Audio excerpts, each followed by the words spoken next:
Hi, I'm Joey with Computer Angels of STEM, and today we're going to be showing you the behind the scenes, or what we do when we work with the computers. So you can see, we started off by taking our side panel off. That lets us work in with all the stuff. You can tell we have our RAM and our processors underneath here, and all the other magical wires that make this computer work.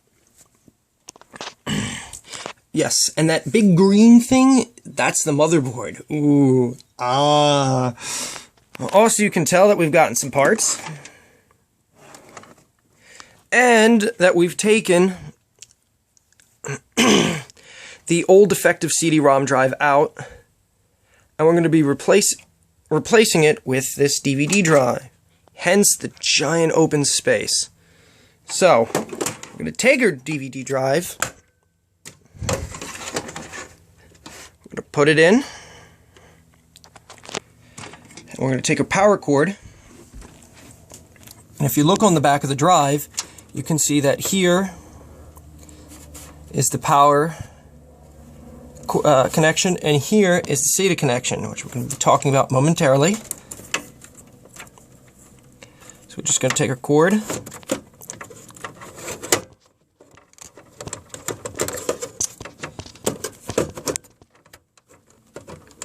plug it in, and we're going to take our ribbon cable, which also we were able to purchase with the money from the Pollination group.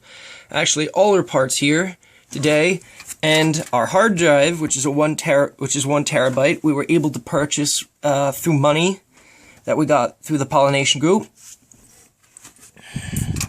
So we're going to take this weird looking wire, which is a SATA cable. And this allows that giant green thing, the motherboard, to talk to the drives, like our CD-ROM drive and our hard drive. And if we slide over here, you can see that that black square thing is the SATA port, and that there are two others on the board. Or two empty ones, plus a full one that's being used by the hard drive. And we're going to take our wire, and we're going to plug it in.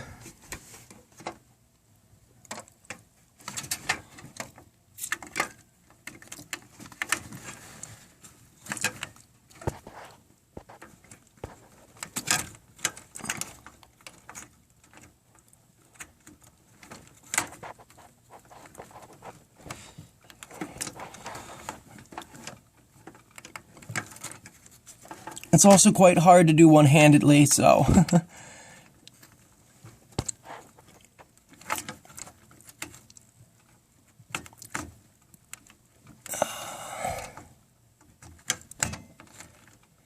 There you go, and it's plugged in.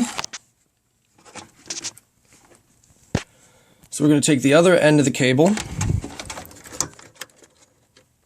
and we are going to plug it in to the drive.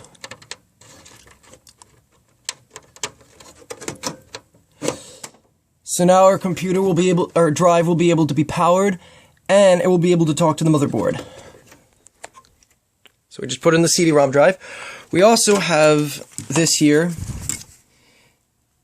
This is a Wi-Fi PCI card. We talk about them on our Facebook page, and if you scroll down a little bit, I know it's on there because it took me a while to write up the post. And this will allow the computer to have internet and mainly be able to connect to Wi-Fi. So we're going to slide our antennas. Whoops, one down. And if you notice, away from the cords, these weird looking square things, those are PCI slots, and you plug PCI cards such as this one into the PCI slot, like so.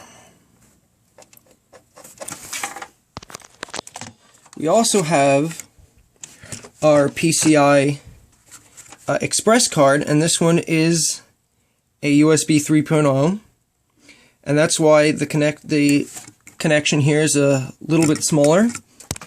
And if you look down here, we have our PCI Express. So PCI Express card, PCI Express, and we're going to do the same thing what we did with our PCI card. We're going to plug it in.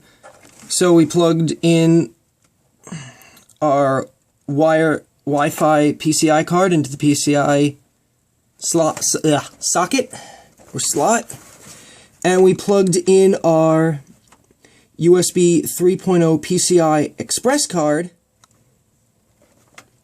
into the PCI Express slot, or sometimes they're called PCI-E slots. So now this particular one needs power. Not all PCI or PCI-E cards need power, so we're going to come down to our power cable. Now this one's a little different. The one you saw before, I forget exactly what they call it, but it normally goes with SATAs.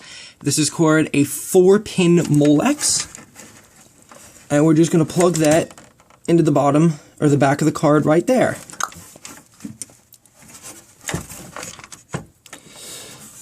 So now the computer has Wi-Fi and USB 3.0, and you're going, well, what's so special about USB 3.0?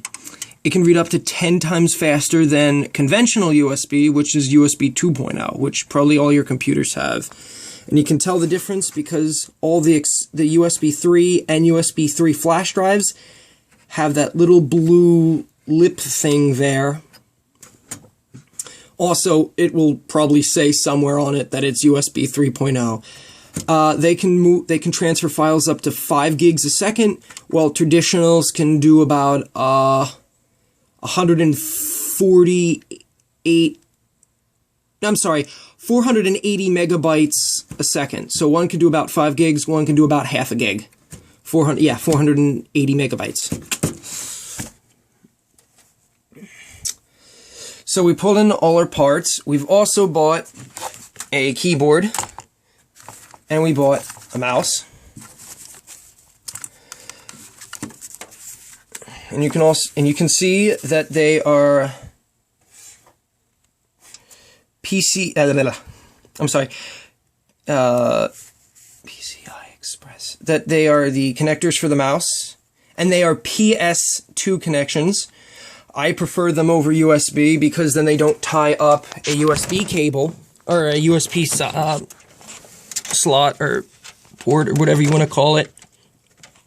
If we go up a little and a little bit over, you can see that they match the colors. The green one goes in the green socket, and that's your mouse. The purple one is your keyboard, and that goes in. So now the keyboard and mouse are plugged in. Most computers take your, like I said earlier, your USB here. But some computers, I've seen them, yes, I know, they were more common years and years ago, like in the late 90s, early 2000s, but yes, I have still seen modern computers come with these. Now, I truthfully prefer, like I said, I truthfully prefer PS2 better, but hey, it's your choice. So now that we put all our parts in, we're going to test it. We're going to turn on our monitor, and we're going to turn on, computer. As soon as I remember to plug it in. Always work with your computers unplugged. It's probably the #1 safety thing. If you notice, we're just going to plug that in. The socket back here. You can tell it's right next to the power socket's right next to the fan. So fan, and it's normally part of your power box or power supply box, which is this guy here. So like I said, we turned on our monitor. Now we're going to turn on our computer. You can see the fan starts, lights turn up. You can also tell I have the front case off. That makes it easier to move,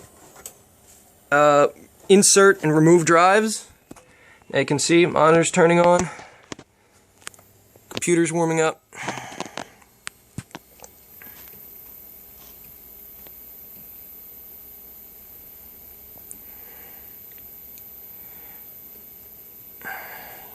second.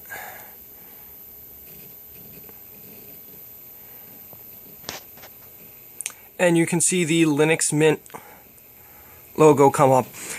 This is very similar to the Windows logo. When you start up Windows, you know, like the I think 4 balls come together and they make the Windows logo. That's basically the Linux version. And you can see we're into Linux Mint.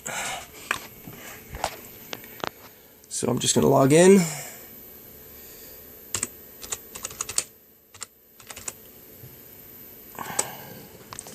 Our login screen here.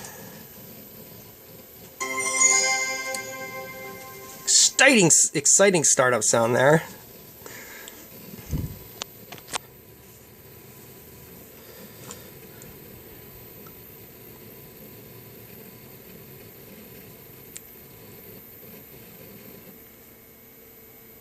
So there's Linux Mint, your loading screen.